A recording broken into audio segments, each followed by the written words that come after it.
Hey guys, welcome to resource point. Myself Rishika. और आज हम लोग पढ़ने वाले हैं इन्वायरमेंट की पीडी 365। ये पीडी 365 है। ओके, तो कुछ लेसन यहाँ पे कंप्लीट हो चुकी है। उन सारी का लिंक आपको डिस्क्रिप्शन बॉक्स में मिल जाएगा, तो आप वहाँ से जाके चेकआउट कर सकते हो। साथ ही आपकी आईआर की भी चल रही है, इंटरनेशनल रिलेशन की भी, तो उसकी भी लिंक आप देख सकते हो। चलिए स्टार्ट करते हैं हम लोग अपनी आज के लेसन। और स्टार्ट करने से पहले मैं ये कहूँगी कि अगर मैं कुछ पढ़ाती हूँ और कुछ गलत बोल देती हूँ तो आप लोग मुझे कमेंट बॉक्स में ज़रूर बता दिया कीजिए। कुछ कुछ स्टूडेंट बताते हैं, मुझे काफ़ी अच्छा लगता है, क्योंकि क्या होता है पढ़ते पढ़ते कभी कभी कुछ हो जाता है कि माइंड में कुछ और चल रहा है और मुझे पढ़ाना कुछ और होता है। तो ऐसा हो जाता है और बाई मिस्टेक मेरे मुँह से गलती निकल जाती है। तो इंसान हूँ, सबसे गलती होती है, लेकिन मैं ये चाहती हूँ कि आप लोग मुझे करेक्ट करो। कुछ आप मुझसे सीखते हो, कुछ मैं आपसे सीख लूँ।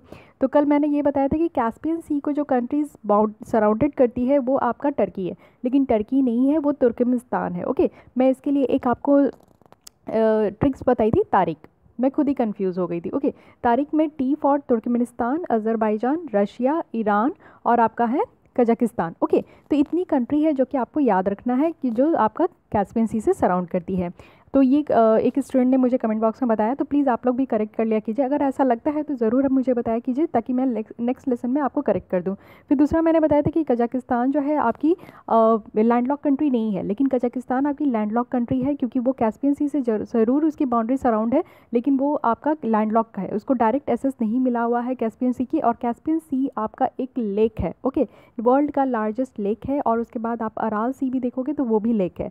तो कोई भी आपका डायरेक्ट उनको एसेस नहीं मिला हुआ है, इसलिए कजाकिस्तान जो है एक लैंडलॉक कंट्री है। तो ये दो बातें हैं जो आपको याद रखनी है। ओके, तो चलिए स्टार्ट करते हैं हम लोग अपनी आज की लेसन। नेक्स्ट यहाँ पे टॉपिक है एक्सेस एंड बेनिफिट शेयरिंग। तो ये एक्सेस और बेनिफिट शेयरिंग है क्या? उत्तराखंड के हाई कोर्ट ने ऐसा कहा है दिव्य फार्मेसी को कि वो अपनी प्रॉफिट को शेयर करे, जो भी लोकल के साथ है और इंडिजिनियस जो कम्युनिटी के साथ है, उनकी जितनी भी प्रॉफिट हो रही है वो सारी चीज़ों को यहाँ शेयर कर सकती है, फेयर और इक्विटेबल शेयरिंग के थ्रू, जो कि FEBS है, यानी fair and equitable benefit sharing के थ्रू। और इसकी ऑब्जेक्टिव जो थी वो आपका बायोडाइवर्सिटी एक्ट 2002 के तहत यहाँ पे इंक्लूडेड था। तो बायोडाइवर्सिटी एक्ट के बारे में देख लेते हैं। इंडिया जो है इस एक्ट की, यानी बायोडाइवर्सिटी की सिग्नेटरी है, और यहाँ पे बायोडाइवर्सिटी एक्ट जो है इनैक्ट होता है 2002 से ही हुआ है। इसमें 3 मेन ऑब्जेक्टिव है।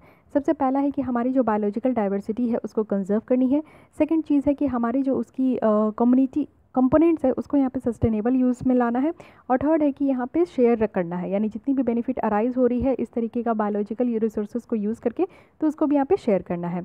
अब कुछ इंस्टीट्यूशनल इंस्ट्रक्चर देख लेते हैं। यहाँ पे 3 टियर सिस्टम है जो कि इस्टेब्लिश किया गया है आपका नेशनल बायोडाइवर्सिटी अथॉरिटी के साथ, और ये आपका सेंटर में होगा। स्टेट बायोडाइवर्सिटी जो बोर्ड है वो आपका हर एक स्टेट में होगा, लोकल लेवल में होगा, और लोकल लेवल में आपका बायोडाइवर्सिटी मैनेजमेंट कमेटी होगी। यानी जो 3 टियर सिस्टम है, स्टेट में होगी, सेंटर में होगी, और आपकी यहाँ पे लोकल लेवल में होगी, जो कि आपका लोकल लेवल में म्यूनिसिपैलिटी और पंचायत दोनों में वर्क करेगी। तो जो स्टेट में है वो आपका है स्टेट बायोडाइवर्सिटी बोर्ड है, सेंटर में है नेशनल बायोडाइवर्सिटी अथॉरिटी, और जो लोकल लेवल में है वो है बायोडाइवर्सिटी मैनेजमेंट कमेटी। और ये जो एक्ट है ना, ये रिकॉग्नाइज़ करती है जितनी भी आपकी ILC है उनकी रोल और पार्टिसिपेशन को, कि क्या ज़रूरत है हमारे बायोलॉजिकल रिसोर्सेज में। इसके अंडर में हम लोग देखें तो कंपनी को यहाँ पे ज़रूरत है कि वो अपनी 0.5% जितनी भी सेल्स है पोस्ट टैक्सेस का वो शेयर कर सकती है, और उनकी एनुअल टर्नओवर जो है वो 3 करोड़ से ऊपर होनी चाहिए। यहाँ पे प्रोवाइड किया गया है कि ILC का यहाँ पे इन्वॉल्वमेंट होना चाहिए बायोडाइवर्सिटी मैनेजमेंट कमेटी के थ्रू, और जो प्रिपरेशन है वो आपका पीपल्स के बायोडाइवर्सिटी रजिस्ट्रेशन के साथ होना चाहिए, और इसको म्यूचुअली एग्रीड टर्म्स के थ्रू इशुएंस भी करना चाहिए। लेकिन अब समझते हैं कि ये एक्सेस और बेनिफिट शेयरिंग एक्चुअली है क्या। ये एक तरीके का वे है जो कि रेफ़र करता है जिसमें कि जितनी भी जेनेटिक रिसोर्सेज है ना, आप उसको एक्सेस कर सकते हो। हमारे यहाँ जितनी भी नेचुरल रिसोर्सेज है, जेनेटिक रिसोर्सेज है, ये सब कुछ आप एक्सेस कर सकते हो, और उसके कैसे बेनिफिट है, उसकी क्या रिजल्ट आई उसको शेयर करने के बाद, ओके, उसको क्या यूज़ करने के बाद उसको आप शेयर कर सकते हो लोगों के बीच में, कंट्रीज़ के बीच में। ओके, यानी आप तो पहले जेनेटिक रिसोर्सेज को यूज़ करो, और उसको यूज़ करने के तरीके से आप लोगों को बता सकते हो कि अगर आपको यूज़ करने से उसको बेनिफिट आया तो आप लोगों को बताओ, कंट्रीज़ को बताओ। और ये जो बेनिफिट है ना, ये आप शेयर कर सकते हो मॉनेटरी के टर्म पे भी, यानी आपको इसमें कुछ मॉनेटरी वैल्यू भी मिलेगी, और नॉन मॉनेटरी वैल्यू में भी आप कर सकते हो। आपके ऊपर है कि आप इसको रिसर्च स्किल्स डेवलप और जो नॉलेज के डेवलपमेंट पे भी कर सकते हो, या तो फिर आप मॉनेटरी वैल्यू में भी कर सकते हो। जिस तरीके से आपको यहाँ पे अपनी जो भी बेनिफिट उसको शेयर करना है आप कर सकते हो। वर्किंग प्रोसीजर देखें तो यहाँ पे एक्सेस और जो बेनिफिट शेयरिंग है ना, यहाँ पे आपका प्रायर इन्फॉर्म्ड कंटेंट को यहाँ पे रखा गया है जो कि PIC के फॉर्म में है और इसको प्रोवाइडर के थ्रू ग्रांट किया जाता है यूज़र्स को, और यहाँ पे दोनों पार्टीज़ के बीच में इसको नेगोशिएट किया जाता है जिसमें कि म्यूचुअली एग्रीड टर्म भी होते हैं जिसको मैट कहते हैं। अब आते हैं कुछ ABS यानी एक्सेस और बेनिफिट शेयरिंग के कुछ रिलेटिव टर्म्स है। सबसे पहला है सेपपॉल, तो centre for biodiversity policy and law. Government of India ने यहाँ पे कोलैबोरेट किया है नॉर्वेजियन गवर्नमेंट के साथ, और उन्होंने इस्टेब्लिश की है इस सेंटर को जिसके थ्रू जितनी भी प्रोफेशनल एक्सपर्टाइज है बायोडाइवर्सिटी पॉलिसीज़ में उसको डेवलप कर सकते हैं, और लॉ और यहाँ पे कैपेसिटी बिल्डिंग भी डेवलप हो सकती है। यूनाइटेड नेशन इन्वायरमेंट प्रोग्राम के तहत देखें तो यहाँ पे GEF है जो कि ministry of environment and forest की ABS प्रोजेक्ट है, यानी एसेस और बेनिफिट शेयरिंग भी है। तो इसकी ऑब्जेक्टिव क्या है, यहाँ पे इंस्टीट्यूशनल, इंडिविजुअल और सिस्टमेटिक कैपेसिटी जितनी भी स्टेक होल्डर्स की है उनको यहाँ पे इंक्रीज़ करना है, और साथ ही साथ जो बायोलॉजिकल डाइवर्सिटी एक्ट 2002 की है उसको भी अच्छे से इंप्लीमेंट करना है, और जितनी भी रूल है 2004 की उसमें बायोडाइवर्सिटी कंजर्वेशन को भी अचीव करना है। ओके, तो काफ़ी अच्छी प्रोजेक्ट है, इसके बारे में आपको पता होना चाहिए। नेक्स्ट टॉपिक देखते हैं नेशनल REDD+ स्ट्रैटेजी। तो ये क्यों थी, क्या थी, ये देखते हैं। रिसेंटली यहाँ पे union ministry for environment and forest and climate change ने रिलीज़ किया है एक नेशनल REDD+ स्ट्रैटेजी। तो ये स्ट्रैटेजी है क्या, ये देखते हैं। बैकग्राउंड में कुछ चल के देखते हैं। पहले COP11 यानी कॉन्फ्रेंस ऑफ पार्टीज़ जो यहाँ पे होती है वो 11 आपका 2005 में हुई थी और मॉन्ट्रियल थी। यहाँ पे आप देखो कि 9 रेन फॉरेस्ट नेशंस को यहाँ पे एक साथ लाया गया था, और उसको अटेंशन दी गई थी कि जो भी डिफॉरेस्टेशन का थ्रेट है, यानी आज की डेट में जो पेड़ बहुत ज़्यादा काटा जा रहा है उस थ्रेट से इसको बचाना है। और यहाँ पे एक रेड यानी रिड्यूसिंग इमिशन फॉर डिफॉरेस्टेशन, यानी डिफॉरेस्टेशन के कारण जो आपका इमिशन को रिड्यूस किया जा रहा है उसको करना है, यानी डिफॉरेस्टेशन भी करना है और साथ ही इमिशन को भी रिड्यूस करना है। तो ये जो रेड आपका निकला था ये आपका COP11 से निकल के आया था। उसके बाद आप COP12 की बात करोगे तो ये आपका 2006 में था और ये नायरोबी में हुआ था। यहाँ पे कंपनसेटेड कंजर्वेशन पॉलिसी निकल कर आई थी जो कि इंडिया के द्वारा इंट्रोड्यूस किया गया था, और यहाँ पे कंपनसेट कंट्रीज़ को दिया जाएगा जिसमें कि वो कार्बन पूल्स को, यानी फॉरेस्ट में जो कार्बन पूल्स होते हैं उनको मेंटेन करेंगे और इंक्रीज़ करेंगे तो उनको कंपनसेट भी दिया जाएगा। तो ये आपका COP12 में निकल के आया था। अब COP13 की बात करें जो कि 2007 में बाली में हुआ था। यहाँ पे आपका जितनी भी कॉम्पनसेटेड कंजर्वेशन पॉलिसी है उसको फाइनली रिकॉग्नाइज़ किया गया था। COP16 की बात करें जो कि 2010 में हुआ था कैनकन में, यहाँ पे ऑफिशियली एंट्री हुआ था रेड का, और ये आपका UNFCCC के तहत ही हुआ था। COP19 की बात करें जो कि वार्सो में हुआ था, तो यहाँ पे जो वार्सो रेड प्लस फ्रेमवर्क है उसको यहाँ पे एग्री किया गया था।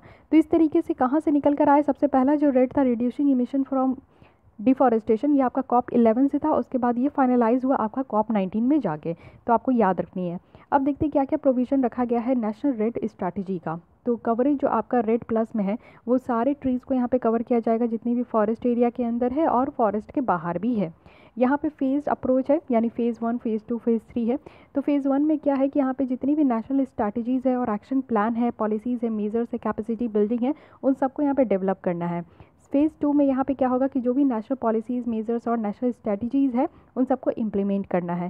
फ़ेज़ 3 में क्या है कि यहाँ पे जितनी भी रिजल्ट निकल कर आएगी, जो भी एक्शन हम लोग के द्वारा लिया गया था, तो उसको फुल्ली मेजर्ड किया जाना चाहिए और वेरीफाइड किया जाएगा। फिर उसके बाद आपका ये 3 फेज़ में वर्क होगा। फिर है हमारा सब नेशनल रेड प्लस अप्रोच। तो कंट्री यहाँ पे डिवाइड किए गए हैं 14 फिजियोग्राफिक जोन्स में, जो कि फॉरेस्ट सर्वे ऑफ इंडिया के द्वारा किया गया है। और जो स्टेट गवर्नमेंट है यहाँ पे कोलैबोरेट करेगी और जितनी भी रेड प्लस एक्शन प्लान है ना वो यहाँ पे डेवलप किया जाएगा फिजियोग्राफिक जोन में। तो रेड प्लस एक्टिविटीज़ जो कि फॉरेस्ट कार्बन स्टॉक को यहाँ पे इन्हेंस करती है, इसमें नमामि गंगे भी है, फॉरेस्ट्री इंटरवेंशन भी है जो कि दूसरे और मेजर रिवर कैचमेंट एरिया को दिखाती है, ग्रीन हाईवेज़ भी है, आपका पॉलिसीज़ भी है जो कि 2015 की है, और यहाँ पे इनोवेटिव प्रोग्राम्स भी है जैसे कि ग्रीन आर्मी ऑफ महाराष्ट्र। तो ये सारी चीज़ इंक्लूड किया गया है। नेक्स्ट है कि यहाँ पे जितनी भी स्ट्रैटेजीज़ है उसको डेवलप की गई है और डिफॉरेस्टेशन को भी यहाँ पे एड्रेस किया गया है, फॉरेस्ट डिग्रेडेशंस को भी, जिसमें कि जितने भी स्टेक होल्डर्स हैं उनके अमंग में अवेयरनेस फैलाना था। कैपेसिटी बिल्डिंग देखेंगे और ह्यूमन रिसोर्स देखेंगे तो उनको भी ट्रेन किया गया है इस तरीके के ग्रीन स्किल डेवलपमेंट प्रोग्राम से। फंडिंग की बात करें कि फ़ंड कौन प्रोवाइड करेगा, तो इसमें फिनेंस कमीशन के थ्रू होगी, कंपेंसेटरी एफोरेस्टेशन फंड होगी और ग्रीन क्लाइमेट फंड होगी, साथ ही साथ एक एक्सटर्नल सोर्स होगा फंडिंग का। तो ये सारी फंडिंग की सोर्स है। लेकिन अब डिटेल में समझते हैं कि रेड प्लस है क्या। तो रेड प्लस का मतलब है कि reducing emission from deforestation and forest degradation. पहले तो रेड था जो कि COP 11 में आया था, तो ये था रिड्यूसिंग इमिशन फ्रॉम डिफॉरेस्टेशन। लेकिन COP 19 में क्या हुआ, जो वॉर्सो में हुआ था, वहाँ पे रेड प्लस आ गया, यानी यहाँ पे फॉरेस्ट डिग्रेडेशन को भी ऐड कर लिया गया। साथ ही साथ यहाँ पे फॉरेस्ट कार्बन स्टॉक है उसको भी कंजर्व करना है, सस्टेनेबल मैनेजमेंट करनी है जितनी भी हमारे यहाँ फॉरेस्ट है। उसके बाद फॉरेस्ट कार्बन स्टॉक को भी डेवलपिंग कंट्रीज़ में इन्हांस करना है। लेकिन इस रेड प्लस का एम क्या है, इसका एम है कि जो भी हमारे यहाँ क्लाइमेट चेंज हो रहा है ना उसको अचीव करना है, यानी क्लाइमेट चेंज के कारण जो भी इम्पैक्ट हो रहा है उसको वहाँ पे बिगड़ने नहीं देना है, उसको अच्छे से अचीव करना है और फॉरेस्ट कंजर्व करनी है। तो ये आपका मेन इनिशिएटिव है जो कि रेड प्लस में ली गई थी।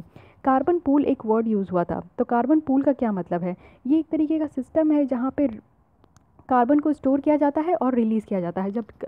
जब यहाँ पे फॉरेस्ट में कार्बन की ज़्यादा ज़रूरत होती है तो कार्बन को स्टोर कर लिया जाता है, और जब कार्बन की मात्रा ज़्यादा फॉरेस्ट में यहाँ पे स्टोर हो जाती है तो कार्बन को रिलीज़ भी कर दिया जाता है। तो इसको हम लोग कार्बन पूल भी कहते हैं।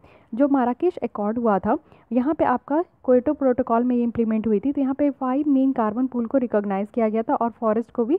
तो यहाँ पे क्या था, अबव ग्राउंड बायोमास हो गया, बिलो ग्राउंड बायोमास हो गया, डेड वुड हो गया, लीटर हो गया, सॉइल ऑर्गेनिक मैटर भी हो गई। तो ये 5 आपका मेन कार्बन पूल है जो कि आपको याद रखना है, माराकेश अकॉर्ड से निकल कर आया था। नेक्स्ट अब टॉपिक की तरफ बढ़ते हैं जो कि है protection of plant varieties and farmers rights act 2001। तो रिसेंटली क्या हुआ कि फार्मर्स यहाँ पे सेंटिसाइज्ड किए गए थे, जो कि PPV एंड FR एक्ट, यानी इसी को शॉर्ट फॉर्म में बोला गया है। अब इस एक्ट के बारे में समझते हैं। ये हमारी वर्ल्ड की सिर्फ एकमात्र इंटेलेक्चुअल प्रॉपर्टी राइट लेजिस्लेशन है जो कि प्लांट वेराइटीज़ के ऊपर बनाई गई है, और साथ ही साथ जितने भी ब्रीडर्स हैं और फार्मर्स हैं उनके राइट्स को यहाँ पे रिकॉग्नाइज़ किया गया है, साथ ही साथ प्रोटेक्ट भी किया जाएगा। इसका एम है कि जितने भी इफेक्टिव सिस्टम है IPR की उनको प्रोटेक्ट करना है, प्लांट वेराइटीज़ को प्रोटेक्ट करना है, और यहाँ पे जितनी भी सिस्टम है उसको प्रोवाइड करनी है। और साथ ही जो राइट है ना आपकी ब्रीडर्स की, वो भी यहाँ पे प्रोवाइड करनी है, जिसमें कि आपके फार्मर्स होते हैं। जो प्रोटेक्शन पीरियड है वो 15 ईयर्स की है, 18 ईयर्स अगर यहाँ पे ट्री और वाइन भी इंक्लूड हो जाती है तब। अब इसकी ऑब्जेक्टिव क्या है ये देखते हैं। यहाँ पे जितने भी फार्मर्स की राइट है, हक है, उसको यहाँ पे रिकॉग्नाइज़ करना है, साथ ही प्रोटेक्ट करना है। अगर यहाँ पे कॉन्ट्रीब्यूशंस देखें तो कि वो किस तरीके से कॉन्ट्रीब्यूशंस दे रहे हैं, यानी यहाँ पे प्लांट को कंजर्व कर रहे हैं, इम्प्रूव कर रहे हैं, यहाँ पे जितने भी जेनेटिक रिसोर्सेज हैं उनको अवेलेबल करा रहे हैं, और साथ ही जो न्यू प्लांट की वेराइटीज़ है उनको भी यहाँ पे डेवलप कर रहे हैं, तब उनको यहाँ पे आपका कॉन्ट्रीब्यूशंस दिया जाएगा। एक्सेलरेट देखें तो यहाँ पे एग्रीकल्चर डेवलपमेंट में करना है, यानी एग्रीकल्चर डेवलपमेंट को और बढ़ाना है कंट्री में। साथ ही जो प्लांट ब्रीडर है उसको भी प्रोटेक्ट करना है, और जितने भी इन्वेस्टमेंट हो रहे हैं रिसर्च और डेवलपमेंट में, यानी पब्लिक और प्राइवेट सेक्टर में, और न्यू प्लांट वैरायटी के डेवलपमेंट में, तो वो भी यहाँ पे बढ़ाना है। साथ ही साथ जितने भी सीड इंडस्ट्री है हमारे कंट्री में उनको यहाँ पे ग्रोथ देना है, बढ़ाना है, और जितनी भी हाई क्वालिटी सीड्स है उनको भी अवेलेबल कराना है, और प्लांटिंग मटेरियल्स भी यहाँ पे फार्मर्स को अवेलेबल करानी है। तो ये सारी चीज़ें थी इसमें IPR में। अब नेक्स्ट देखते हैं recovery program for wildlife species. देखिए ये छोटी छोटी टॉपिक होती है लेकिन काफ़ी इंपॉर्टेंट होती है। इन्वायरमेंट्स में किस तरीके की क्वेश्चन बन जाती है आप लोग भी अंदाज़ा नहीं लगा सकते हो, इसलिए ये PT 365 इन्वायरमेंट की काफ़ी इंपॉर्टेंट है। हर एक छोटी छोटी टॉपिक को बोरिंग लगती है, किसी को इंटरेस्टिंग लगती है, किसी को बोरिंग लगती है, लेकिन प्लीज़ आपको पढ़ना होगा क्योंकि इन्वायरमेंट की क्वेश्चन बहुत ज़्यादा डीपली जाकर आती है UPSC के प्रीलिम्स में। तो रिकवरी प्रोग्राम जो वाइल्ड लाइफ स्पेसीज़ के लिए किया जा रहा है, यानी वाइल्ड लाइफ स्पेसीज़ को यहाँ पे बचाने का प्रोग्राम चलाया जा रहा है। तो जितने भी national board for wild life है उन्होंने अभी 4 स्पेसीज़ ऐड की है। तो 4 स्पेसीज़ कौन कौन सी है, रिवर तेरापिन यानी नदर्न रिवर तेरापिन है, क्लाउडेड लेपर्ड है, अरेबियन सी हम्पबैक है, वेल है, और रेड पांडा है। ये 4 को इन्होंने इंक्लूड किया है और इसको अब रिकवरी प्रोग्राम में डाला जाएगा, जो कि एक आज के डेट में क्रिटिकली इंडेंजर्ड स्पीसीज़ है। क्रिटिकली इंडेंजर्ड स्पीसीज़ आप कैसे समझते हैं, कितनी स्पीसीज़ होनी चाहिए या कितनी उनकी पॉपुलेशंस, नंबर ऑफ पॉपुलेशंस होती है तब हम लोग उनको क्रिटिकली इंडेंजर्ड स्पीसीज़ के टर्म में डाल देते हैं, ये आप मुझे कमेंट बॉक्स में लिख के बताइएगा। साथ ही साथ इंडेंजर्ड का भी बता सकते हैं कि कब हम लोग कहते हैं कि ये स्पीसीज़ की पॉपुलेशन सब इंडेंजर्ड में चले गई है, तो उसकी नंबर ऑफ स्पीसीज़ कितनी होनी चाहिए ये आप बता सकते हैं। चलिए आइए अब देखते हैं ये national board for wild life ये है क्या। ये एक स्टैट्यूटरी बॉडी है जो आपका वाइल्ड लाइफ एक्ट 1972 के तहत बना गया है, और इसको प्राइम मिनिस्टर ही चेयर करते हैं। इनके वाइस चेयरमैन अगर आप देखोगे तो मिनिस्ट्री ऑफ इन्वायरमेंट होते हैं।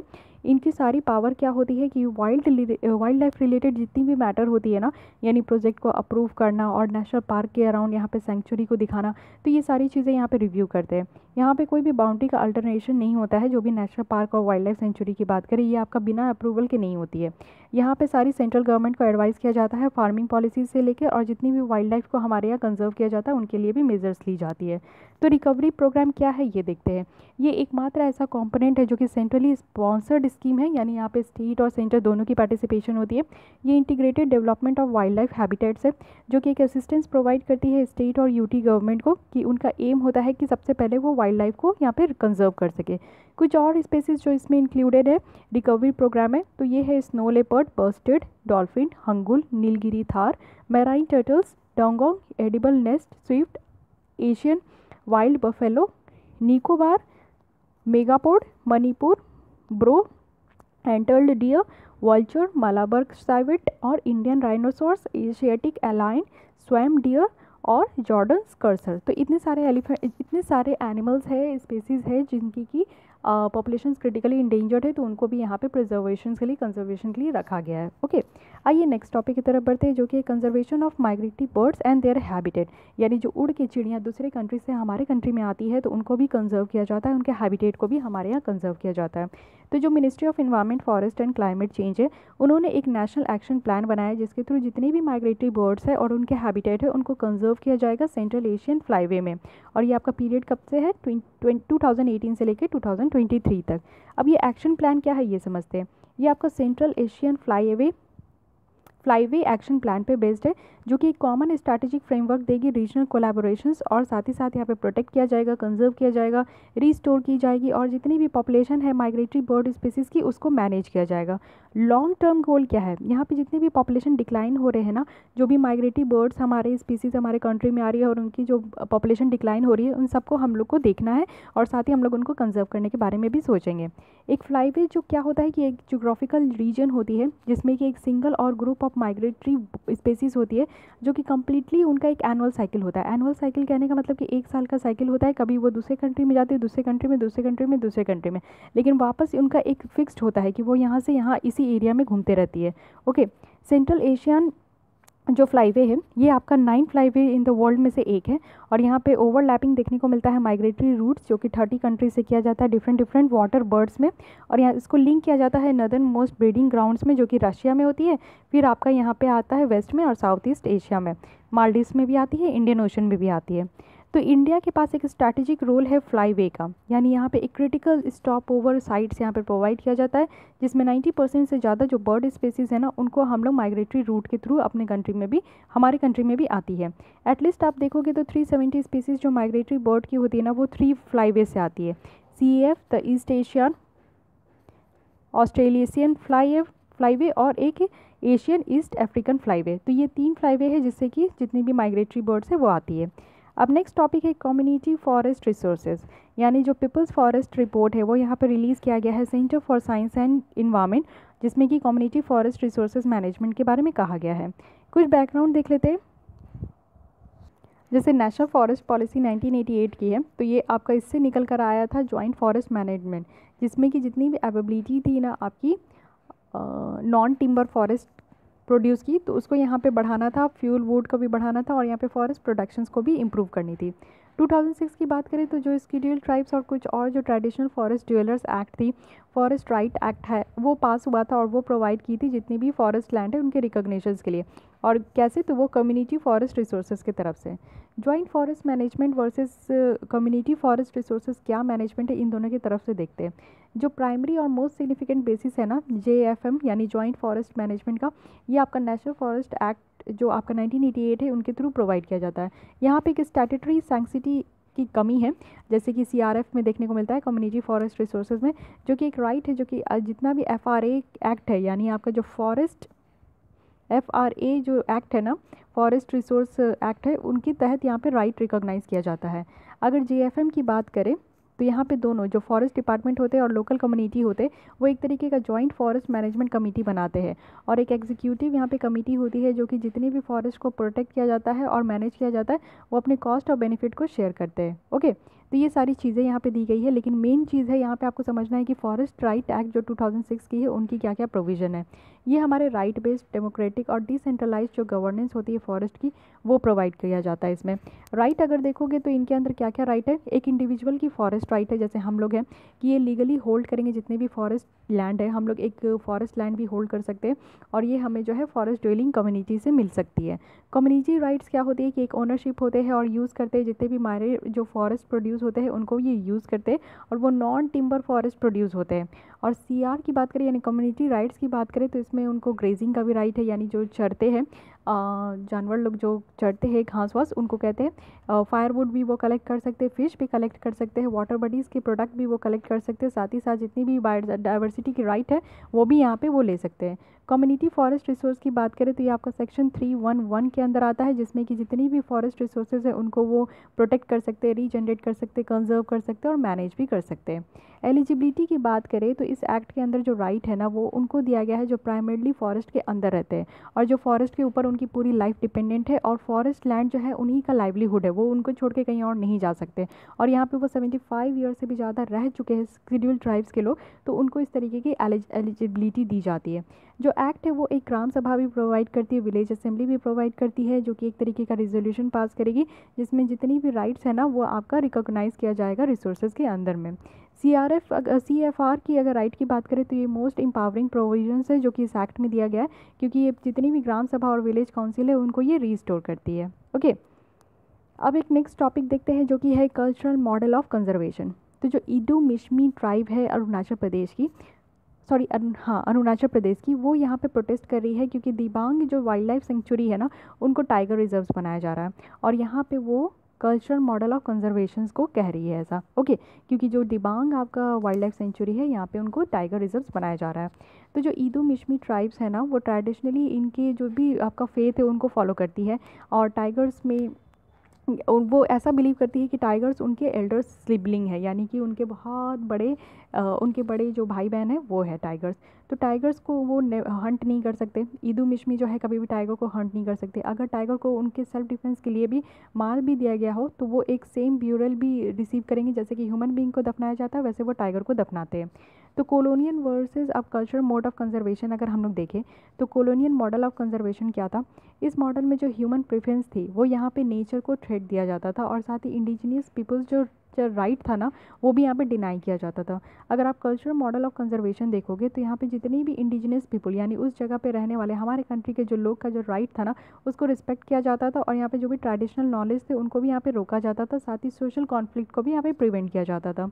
अगर किशाना रिजोल्यूशंस ऑफ 1975 की बात करें तो यहाँ पे इंटरनेशनल रिकॉग्निशंस भी प्रोवाइड किया जाता था कल्चरल मॉडल ऑफ कंजर्वेशन के लिए। अगर एप्लीकेशन देखें जो कि कल्चरल मॉडल ऑफ कंजर्वेशन के लिए दिया जाता है डिफरेंट ट्राइब्स में, तो सबसे पहला है बिश्नोई ट्राइब्स जो कि राजस्थान की है। तो बिश्नोई यहाँ पे कंसीडर करते हैं ट्री को बहुत ही पवित्र और इनको जो है इंटायर इकोसिस्टम में काफ़ी प्रोटेक्ट किया जाता है। इसमें एनिमल भी होते हैं, बर्ड भी होते हैं जो कि उस विलेज में रहते हैं। तो ये बिश्नोई ट्राइब्स कहाँ है, राजस्थान में। फिर आती है छेंछू ट्राइब जो कि आपका आंध्र प्रदेश में है और ये इसमें आपका टाइगर रिजर्व्स भी इन्वॉल्व है जो कि नागार्जुन सागर श्री सेलम टाइगर रिजर्व्स में है। फिर आती है मल्धारी ट्राइब जो कि जूनागढ़ में है गुजरात में और यहाँ पे लाइन कंजर्वेशन की जो कि गिर फॉरेस्ट एरिया में किया गया है उसकी भी सक्सेस है। साथ ही बुगुन ट्राइब आप देखोगे अरुणाचल प्रदेश की और ये प्रोटेक्ट करते हैं जितनी भी बर्ड बुगन लियोछिला जो है उनकी क्रिटिकली इंडेंजर्ड को वो प्रोटेक्ट करते हैं। साथ ही यहाँ पे नेशी ट्राइब्स जो अरुणाचल प्रदेश की है वो हॉर्नबिल जो है ना उसको कंजर्व करते हैं पक्के और पखुई टाइगर रिजर्व्स में। ओके, तो जो अरुणाचल प्रदेश की अभी रिसेंटली गवर्नमेंट है ना उन्होंने यहाँ पे डिक्लेयर किया है कि जो पक्के पागा जो हॉर्नबिल फेस्टिवल है ना वो स्टेट की सिर्फ और सिर्फ कंजर्वेशन फेस्टिवल है जिसको कि स्टेट का फेस्टिवल कहा गया है नागालैंड में। ओके, आइए नेक्स्ट चलते हैं कंचनजंगा बायोस्फीयर रिजर्व्स। तो रिसेंटली कंचनजंगा जो बायोस्फीयर रिजर्व्स है उनको इंक्लूड किया गया है यूनेस्को के world network of biosphere reserves में। तो world network of biosphere reserves काफ़ी न्यूज़ में रहते हैं क्योंकि पहले 10 थी, अब इसको भी इंक्लूड किया गया है तो अब 11 हो गया है और ये मैन एंड बायोस्फीयर प्रोग्राम के अंडर में आती है। जो टोटल नंबर है बायोस्फीयर रिजर्व्स में आज तक में तो वो आपको 686 देखने को मिलेंगे। अब कुछ कंचनजंगा न्यूज़ में आ गई है तो उसके बारे में पढ़ना ज़रूरी है। ये हाईएस्ट इकोसिस्टम है हमारे वर्ल्ड में और ये लोकेटेड है ट्राई जंक्शंस यानी सिक्किम, चाइना और आपको नेपाल के बीच में देखने को मिलेगा। ओके, उसके बाद आप देखें तो कंचनजंगा जो नेशनल पार्क है यहाँ पे आपका कोर एरिया है KBR का और यहाँ पे आपका इंडिया का first mixed world heritage site यहाँ पे बना था 2016 में। 118 स्पीसीज से भी ज़्यादा यहाँ पे large number of medicinal plant है जो कि डोंगचू वैली में पाई जाती है, जो कि आपका नॉर्थ सिक्किम में है। फौना की बात करें तो red panda, snow leopard, Himalaya black bear और हर्बीवोरस स्पेसीज जो कि मस्क डियर की है, ग्रेट टिबेटन सीप और ब्लू शीप, बोरल और बार्किंग डियर यहाँ पे पाए जाते हैं। अब कुछ रिलेटेड इन्फॉर्मेशन देखते हैं। जो मैन एनिमल जो प्रोग्राम है यूनेस्को की, ये आपका 1971 में लॉन्च किया गया था, जो कि एक इंटर गवर्नमेंटल साइंटिफिक प्रोग्राम है और इसका एम है कि जितनी भी साइंटिफिक बेसिस है ना जिसमें कि रिलेशनशिप को इम्प्रूव करते हैं पीपल्स और इन्वायरमेंट के बीच में, तो उनको इस्टेब्लिश करनी है। साथ ही यहाँ पे नेचुरल और सोशल साइंस को कंबाइन किया जाता है, इकोनॉमिक एजुकेशन को यहाँ पे इम्प्रूव किया जाता है, ह्यूमन के लाइवलीहुड को, और यहाँ पे जितनी भी बेनिफिट आ रही है उसको यहाँ पे शेयर किया जाता है। ओके, और जितनी भी इकोसिस्टम है उनको भी सेफगार्ड नेचुरल प्रोवाइड किया जाता है। अब आखिर हम लोग समझते हैं कि आखिर ये world network of biosphere reserves है क्या। तो ये कवर करता है इंटरनेशनली जितना भी आपका प्रोटेक्टेड एरिया है उसको यहाँ पे कवर किया जाता है और इसको बायोस्फीयर रिजर्व्स कहते हैं, जिसका मतलब है कि एक बैलेंस रिलेशनशिप बना के रखना है पीपल्स और नेचर के बीच में। इंडिया में यहाँ 18 बायोस्फीयर रिजर्व्स इंक्लूडेड है, जिसमें से 11 जो है आपका ये world network of biosphere reserves में इंक्लूडेड है, 11 है। जो नीलगिरी बायोस्फीयर रिजर्व है वो फर्स्ट था इसमें, ये भी आपको याद रखना है। और कुछ और अगर आप देखोगे तो नीलगिरी जो आपका तमिलनाडु की है, केरल और कर्नाटक, गल्फ ऑफ मन्नार है तमिलनाडु की, सुंदरबन है वेस्ट बंगाल से, नंदा देवी है उत्तराखंड से, नौकरेक है आपका मेघालय से, और फिर आपका पचमढ़ी आता है मध्य प्रदेश से, सिमलीपाल आता है उड़ीसा से, अचनाकमर अमरकंटक जो है वो मध्य प्रदेश से, ग्रेट निकोबार अंडमान एंड निकोबार से, अगस्थमाला जो है केरल और तमिलनाडु से। तो इतनी आपकी लिस्टेड है वर्ल्ड नेटवर्क में, तो आपको याद रखनी है। नेक्स्ट देखते हैं इंडिया की सुंदरबन एक वेटलैंड है इंटरनेशनल इंपॉर्टेंस के लिए। तो इंडिया ने अभी डेजिग्नेट किया है सुंदरबन रिजर्व फॉरेस्ट को, जो कि आपका वेटलैंड है इंटरनेशनल इंपॉर्टेंस के लिए, और इसको 27th साइट बनाया गया है इंडिया का। तो सुंदरबन के बारे में समझते हैं। इंडियन की जो सुंदरबन है ना, ये आपका 2000 स्क्वायर किलोमीटर में है, जो कि एक मैंग्रोव फॉरेस्ट है, और यहाँ पे 43% मैंग्रोव कवर किया गया है कंट्री का। और अगर 2017 की फॉरेस्ट सर्वे ऑफ इंडिया की रिपोर्ट से देखें तो यहाँ पे 43% आपका मैंग्रोव कवर किया गया है। ये आपका लार्जेस्ट टाइडल हैलोफाइटिक मैंग्रोव फॉरेस्ट है वर्ल्ड का। ये आपका गंगा ब्रह्मपुत्र डेल्टा रीजन में लोकेटेड है। सुंदरबन जो है अब ये आपका लार्जेस्ट रामसर साइट हो गया है इंडिया का। जो सुंदरबन है वो आपका यूनेस्को वर्ल्ड हेरिटेज में भी इंक्लूडेड है 1987 में। ये सिर्फ एकमात्र मैंग्रोव हैबिटेट है जहाँ पे सिग्निफिकेंट जो टाइगर की पॉपुलेशन है उसको सपोर्ट किया जाता है, यानी रॉयल बंगाल टाइगर होती है, और एक यूनिक हंटिंग स्किल है यहाँ पे।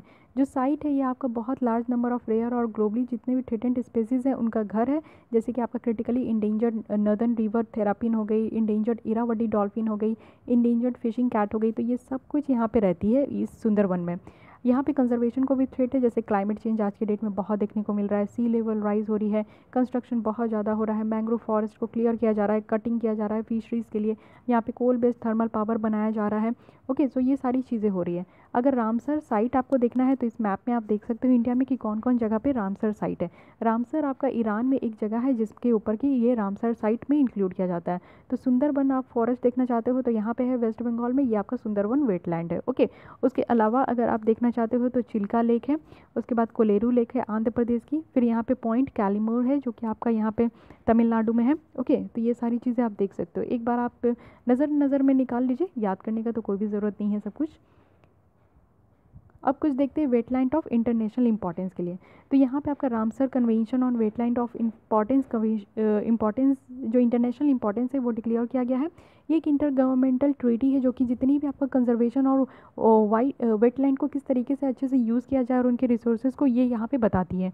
ये इरानियन सिटी है रामसर, और 1971 में इसको अडॉप्ट किया गया था, लेकिन 1975 से इसकी वर्क शुरू हुई है। चिलिका लेक जो है एक फर्स्ट रामसर साइट है जो कि 1981 में इसको डेजिग्नेट किया गया था, इंक्लूड किया गया था। कुछ क्राइटेरिया देख लेते हैं कि कैसे हम लोग वेटलैंड को आइडेंटिफाई करते हैं कि वो इंटरनेशनल इंपॉर्टेंस के लिए है, यानी पूरे वर्ल्ड वाइड ये इंपॉर्टेंस है। तो कुछ जो साइट्स जिसमें रिप्रेजेंटेटिव हो यानी रेयर और यूनिक वेटलैंड टाइप्स हो तो उनको यहाँ पे इंक्लूड किया जाता है। कुछ जो साइट्स जिसमें कि इंटरनेशनल इंपॉर्टेंस होना चाहिए बायोलॉजिकल डाइवर्सिटी को कंजर्व करने के लिए। कुछ जो स्पेसिफिक क्राइटेरिया होती है वो वाटर बर्ड्स में बेस्ड होती है, कुछ जो स्पेसिफिक क्राइटेरिया होती है वो फिश पे बेस्ड होती है। तो ये 4 क्राइटेरिया है जिसके तर्ज पे आप कह सकते हो कि कोई भी वेटलैंड जो है यहाँ पे इंपॉर्टेंस आपका इंटरनेशनल इंपॉर्टेंस के क्राइटेरिया में इंक्लूडेड है। ओके, अब जो नेक्स्ट टॉपिक है वो देखते हैं इंडिया बायोडाइवर्सिटी अवार्ड 2018। तो इंडिया बायोडाइवर्सिटी अवार्ड दिया गया है, जो कि आपका किसके द्वारा, तो नेशनल बायोडाइवर्सिटी अथॉरिटी के द्वारा। तो सबसे पहले ये समझ लेते हैं, ये एक स्टैट्यूटरी बॉडी है जो कि आपका बायोलॉजिकल डाइवर्सिटी एक्ट 2002 के तहत यहाँ पे इंक्लूड किया गया है इसकी प्रोविज़न। यहाँ पे जितनी भी आपकी यूनियन गवर्नमेंट की जो भी फंक्शंस होती है इशू करने का, यानी कंजर्व करो, सस्टेनेबल यूज़ करो बायोलॉजिकल रिसोर्सेज को, फेयर और इक्विटेबल शेयरिंग होना चाहिए लोगों में, उसमें बेनिफिट भी निकल कर आना चाहिए बायोलॉजिकल रिसोर्सेज की, तो ये सारी चीज़ें फैसिलिटेट किया जाता है। अब कुछ बैकग्राउंड समझते हैं। 2012 में क्या हुआ कि गवर्नमेंट ऑफ इंडिया ने UNDP के साथ पार्टनरशिप करके यहाँ पे इंडिया बायोडाइवर्सिटी अवार्ड को इनिशिएट किया था। इसका एम था कि हम वो लोग रिकॉग्नाइज़ करेंगे आउटस्टैंडिंग मॉडल के लिए जो कि बायोडाइवर्सिटी कंजर्वेशन पे वर्क कर रहे हैं, उनको सस्टेनेबल यूज़ की तरह और गवर्नेंस दे रहे हैं ग्रास रूट लेवल तक, तो उनको यहाँ पे अवार्ड दिया जाएगा, सम्मानित किया जाएगा। लेकिन डिफरेंट कैटेगरीज़ में यहाँ पे अवार्ड दी जाती है। तो क्या क्या कैटेगरी है? सबसे पहला, वाइल्ड और डोमेस्टिकेटेड स्पीसीज़ को अगर कंजर्व कर रहे तो मिलेगा, बायोलॉजिकल रिसोर्सेज को सस्टेनेबल यूज़ हो रहा है तो मिलेगा, रेप्लिकेबल मैकेनिज्म अगर एक्सेस और बेनिफिट शेयरिंग की है तो मिलेगा, यहाँ पे बायोडाइवर्सिटी मैनेजमेंट कमेटी अगर बेस्ट है तो मिलेगा। और अगर अवार्ड देखें तो वो भी डिफरेंट अवार्ड जो है बहुत सारे कैटेगरीज़ में दी जाती है। जैसे सिंगचुंग बुगुन विलेज कम्युनिटी ने एक रिजर्व मैनेजमेंट कमेटी है और ये कंजर्वेशन ऑफ वाइल्ड स्पेसीज़ को ये देती है, जो कि आपका जितने भी बुंगचुंग लियोचिलिया जो बर्ड है उनको कंजर्व करने के लिए दिया गया है। सेकंड है कि लैमसेक कॉल जो ऑर्गेनाइजेशन है उनको यहाँ पे सक्सेसफुल क्रिएशन से एक 8 से 10 किलोमीटर उन्होंने कम्युनिटी कंजर्व्ड एरिया बनाई थी, जिसके थ्रू जितने भी ह्यूमन वाइल्ड लाइफ कॉन्फ्लिक्ट थे उनको यहाँ पे कम किया गया और ये conservation of wild life species के थ्रू हुआ है, तो इनको इस कैटेगरी में दिया गया। फिर आप देख सकते हो कच्छ ऊंट उछेराक मलधारी संगठन, ये आपका संगठन, ये आपका कंजर्वेशन ऑफ डोमेस्टिकेटेड स्पेसीज़ को दिया गया है, क्योंकि ये इन्होंने काफ़ी अच्छा काम किया था लोकल कम्युनिटी में और उन्होंने जो ब्रीड है उनके जो कराई कैमल के ब्रीड है उनको क्योर किया, प्रोटेक्ट किया, इसलिए उनको दिया गया। फिर है खालदेन सिंघली भुटिया जो कि सिक्किम की है, इनको यहाँ पे कंजर्वेशन ऑफ डोमेस्टिकेटेड स्पेसीज़ के लिए दिया गया, क्योंकि उन्होंने तिब्बतियन शिप जो थी उनको काफ़ी अच्छे से कंजर्व करके रखा। फिर है यहाँ पे संघम वुमेन फार्मर ग्रुप, इनको ये sustainable use of biological resources के लिए दिया, जिन्होंने एग्रो बायोडाइवर्सिटी को प्रिजर्व किया है और ये एक मिलेट सिस्टर नेटवर्क को भी स्टार्ट की थी, जिसके थ्रू जितनी भी मिलेट्स की वैरायटीज़ है उनको कंजर्व किया और प्रिजर्व किया। पार्वती नागार्जुन जो कि तमिलनाडु के हैं, इनको sustainable use of biological resources में दिया गया, क्योंकि इन्होंने इन्वायरमेंट को प्रोटेक्ट किया, वुमेन की एम्पावरमेंट के लिए काम किया और उनके वेलनेस के लिए। फिर भी रई पासा बायोडाइवर्सिटी मैनेजमेंट कमेटी त्रिपुरा है, इन्होंने sustainable use of biological resources पे दिया, जिन्होंने जितनी भी बायो रिसोर्सेज उस एरिया की थी उनको इंश्योर किया और यहाँ पे दोनों कमर्शियली और इन्वायरमेंटली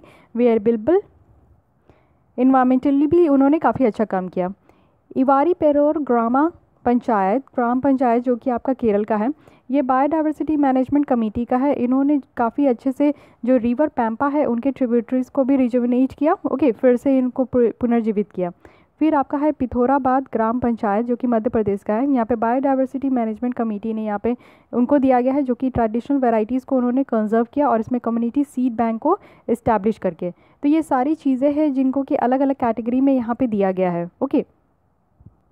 सो मैं आज का लेसन यहीं पे एंड करती हूँ, कल मैं स्टार्ट करूँगी काजीरंगा नेशनल पार्क से। तो guys this is the end of this lesson. अगर आपको ये लेसन अच्छा लगा तो लाइक करना ना भूलें। अगर आपको फिर भी कोई डाउट कोई सजेशन है तो आप मुझे कमेंट बॉक्स में लिख सकते हो। आप मुझे चैनल को सब्सक्राइब कर लें। अगर आपको कोई भी प्रॉब्लम हो तो आप मुझे कमेंट बॉक्स में लिख सकते हो। Thank you.